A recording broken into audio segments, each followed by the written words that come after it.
Hello everyone, myself Bhavya. I am studying in LG University. Today I am going to represent my project on COM subject. COM basically means the kinematics of machine. In this subject we studied about different types of motions, links, pairs, etc. The title of my project is Hexo machine. I have made a prototype of the Hexo machine in which is generally based on the Scotch yoke mechanism.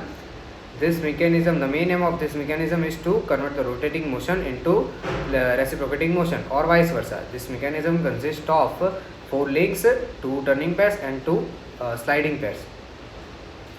When the rotating motion is given to the slider, it forces the slotted bar to push in the respected direction and the hexo blade is attached to the slotted bar, hence it obtains the reciprocating motion. The application of this mechanism is generally used in the engines. It is also used to control valve actuators in high pressure oil and gas pipelines. It is also used in light duty shaper.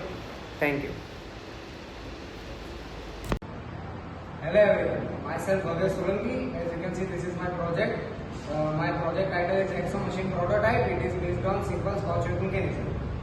This is the link number 1, which is base and frame. As they are connected to it, they are one link. This is the link number 2, which is a circular plate. This is the link number 3, which is a slider. And this is the link number 4, which is a slotted bar. So now I am going to explain the working of this project. So as I rotate this slider, as I rotate this circular plate counterclockwise, it gives the reciprocating motion to the slotted bar. So as the rotation to slider is given, it pushes the slotted bar in the respected direction and the reciprocating motion of the slotted bar is obtained. As you can see, the hexo blade is attached to the slotted bar, and here I made the work table and here is the workpiece. Thank you.